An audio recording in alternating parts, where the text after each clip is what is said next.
Going from the micro level, we'll go to the macro level. And at the macro level, this is a very clean schematic picture of the brain, how it sits in the skull. People, they talk about their livers, they talk about their hearts. They don't talk about their brains as an organ, but it's an organ like any other, much more complex, but it's still an organ just like any other. This is what it looks like with the skull removed. See all these smooth folds, deep crevices. The reason it has all those folds in it is because you're trying to increase the amount of surface area in the brain while not making it any bigger, because it won't go through the pelvic vault to the vaginal canal. So what nature did was it folded it up, crumpled it up like a piece of paper, which keeps it cooler but also increases the surface area and the amount that you can get into a small space. Otherwise, we would have cone heads. And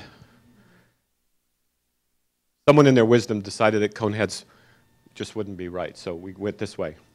We're going to talk about three major parts of the brain: the brainstem, the midbrain, and the forebrain. We're going to talk about the function of those and how those relate to the heart and mind. But first, we're going to slice it down the middle. And the parts of the brain we're going to talk about is the brainstem is down here. Actually, it's not really in this picture very much. This is the midbrain. This is the feeling part of the brain. This is where emotions come from. This is where our strong emotional impulses come from. And this is the thinking part of the brain. People don't realize this, but thinking and feeling are two very, very different things. And I'm not going to go into it at this talk today, but differentiating thoughts from feelings is a very important capacity that we really should start teaching children, preschool actually. Because when we think about it, behaviors are always driven by impulses, by feelings. The inhibition of behaviors is always done by thinking. And so if you look at cognitive behavioral therapies, or if you look at behavioral management protocols, or if you look at the I don't know, I forgot what they call it, the structured behavior intervention programs. They all work on this basic principle, that you think before you act. But oftentimes, kids and adults and the caretakers don't know the difference between thoughts and feelings, or how to recognize the difference. It's easily learned, and it's very much worth learning. So this is what it looks like from the outside.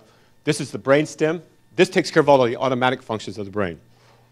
It takes care of digestion, heart rate, sleep-wake cycles, body temperature, all of the things that you don't even think about. The burrito that you just ate is, you're not even thinking about it, hopefully too much right now. And so all of that is taken care of by the brainstem. So we don't talk that much about it. It's not conscious. The midbrain, the part that I showed you, is here in the middle, in the aqua and the beiges. It's right there, buried in the middle of the brain, about the size of a fist. And then the outside here, this is the cortex, the last thing to develop, the part that's responsible for impulse control, for abstract thinking, for the things we're going to get into more. That's the part that's most vulnerable to the toxins, maternal stress, abuse, etc. in utero. To review, the brainstem back here, lower automatic functions, midbrain up here, the limbic system, the emotional parts of the brain, and then the cortex, the thinking, the abstract reasoning, the music, mathematics, language, learning, auditory processing, all of that, cortex. Last part to the brain to develop, and the part that's uniquely human. So let's go back to the midbrain and talk a bit about emotions. Anger, shame, sadness, disgust, fear, joy, delight, lust, envy, jealousy, affection, enjoyment, frustration. These all sound very, very human, don't they? But the reality is for those of you who have dogs or cats, or who work in zoos, these are very common in the animal kingdom. As a matter of fact, animals have all of these emotions. So these emotions are not particularly human because they come from that other part of the brain, the midbrain, and they've spent millions of years of evolution developing. Now, a lot of people don't like that, don't believe me, so I show them this picture. And then they kind of go along, but depending on what part of the country I'm in, I still haven't convinced some folks. So then I show them this picture.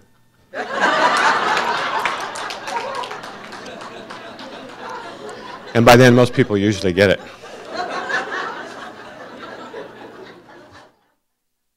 Okay.